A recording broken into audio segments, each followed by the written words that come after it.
In the account of the crucifixion of Jesus, many people have traditionally blamed the Jews, based on the narratives of the New Testament. However, recent research sheds a different light on this crucial period in history. It suggests that, in reality, the Jews may have tried to prevent the crucifixion of Jesus. These studies highlight the central role of Pontius Pilate, the Roman governor, who not only ordered the crucifixion, but also concealed astonishing information, revealed only after his death. In this video, we will explore Pilate's troubling revelations and the unexpected statements of the Jewish religious authorities after the crucifixion, in order to understand their motivations and the socio-political context of the time. We will embark on a virtual journey through ancient Jerusalem, where so many significant events took place. Jesus Christ, despite his miracles and benevolent teachings, faced serious accusations brought by the Jewish council, leading to his tragic death on the cross. This same council, according to the Gospel of Matthew, pronounced the terrible sentence, "Let his blood be on us and on our children." Matthew 27:25.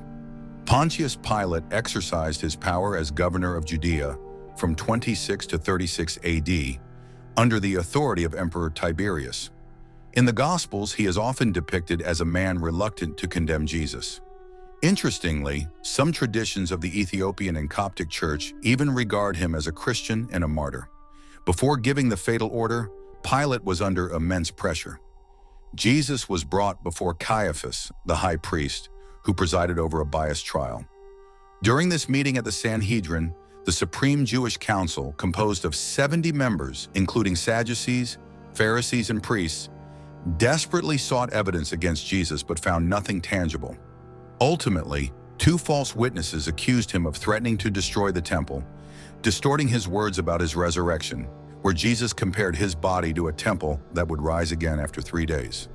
This complex intrigue highlights not only the tensions between Roman and Jewish authorities, but also the profound religious convictions and conflicts of the time, culminating in the crucifixion of Jesus.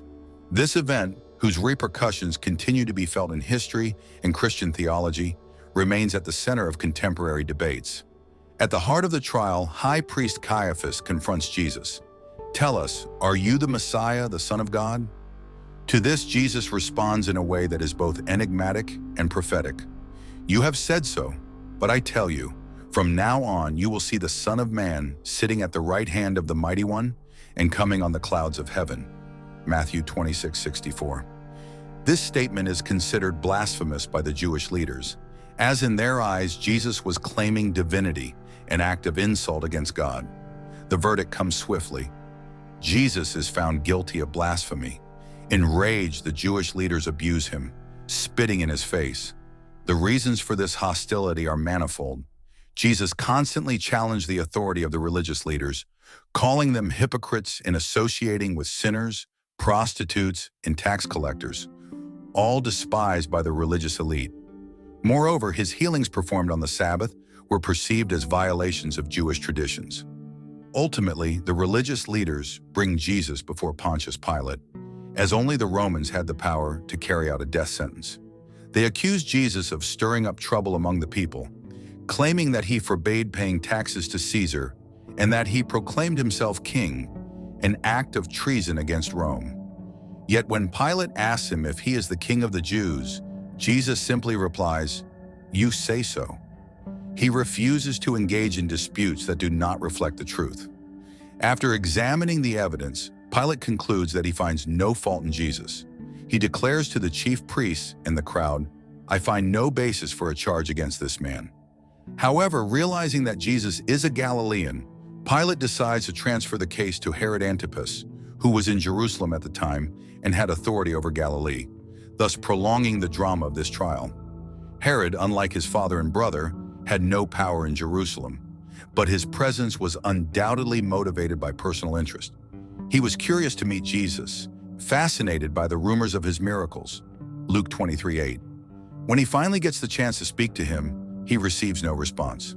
The chief priests and the scribes accuse him vehemently, but Herod, with contempt, dresses Jesus in a splendid robe and mocks him, highlighting his religious indifference.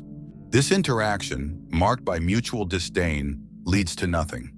Herod sends Jesus back to Pilate, and this act marks the beginning of an unexpected friendship between them, despite their past differences. Pilate, after receiving Jesus from Herod, again declares that he has found no reason to condemn Jesus to death. "You brought me this man as one who was inciting the people to rebellion. I have examined him in your presence and have found no basis for your charges against him. Neither has Herod, for he sent him back to us. As you can see, he has done nothing to deserve death. Therefore, I will punish him and then release him." Luke 23:14-16. These words from Pilate reveal the complexity of Jesus' trial, where justice and politics intertwine. At a decisive moment in history, Pilate offers the crowd a choice between releasing Jesus or a notorious criminal, Barabbas, who was recognized for acts of terrorism and murder. "Which of the two do you want me to release to you, Barabbas or Jesus, who is called the Messiah?" Pilate asks, Matthew 27:17. As Pilate presides over the tribunal, his wife sends him an urgent message. "Don't have anything to do with that innocent man, for I have suffered a great deal today in a dream because of him." Matthew 27:19. This divine warning does not sway the course of events. The chief priests and the elders, determined to eliminate this threat to their power, incite the crowd to demand the release of Barabbas. It is striking to note that Barabbas is accused of the same crimes as Jesus: insurrection and murder. However, the charges against Barabbas are founded. Under the growing pressure of the crowd demanding the crucifixion of Jesus, Pilate tries one last time to appease the situation. "I find no basis for a charge against him. I will punish him and then release him," he declares, but the cries for crucifixion only intensify. Devoid of alternatives, Pilate adopts the ritual of washing his hands, a symbolic gesture to show his disengagement from the decision to execute Jesus. "I am innocent of this man's blood. It is your responsibility." Matthew 27:24. Thus, to appease the crowd, Pilate releases Barabbas and hands Jesus over to be crucified. The irony of the situation is striking. Jesus, falsely accused of violating Jewish laws, finds himself facing fallacious charges, even as he had illuminated the true essence of the law. His healings, often criticized by the Pharisees, challenge the rigid interpretations of the law, asserting that doing good is always permissible, even on the Sabbath. "It is lawful to do good on the Sabbath," Jesus proclaimed, revealing the spirit of the law far beyond its letter. Matthew 12:11-12. Amid this whirlwind of accusations and manipulations, the story of Jesus heads toward a tragic yet meaningful end. His confrontations with the religious leaders, while revealing the flaws of the system, remind each of us of the importance of compassion, forgiveness, and truth. It is essential to understand this historical context to fully grasp the stakes of the crucifixion of Jesus. Instead of blaming one group or another, we should focus on the lessons of his message and the challenges he faced. By deciphering the events of this era, we may approach a deeper understanding of the significance of faith, sacrifice, and unconditional love. The crucifixion of Jesus, though tragic, embodies a timeless message of hope and redemption. It reminds us that even in the darkest moments, the light of truth and compassion can shine through the darkness, urging us to reflect on our own actions and choices, as well as the impact we have on the world around us. Thank you for joining me on this exploration.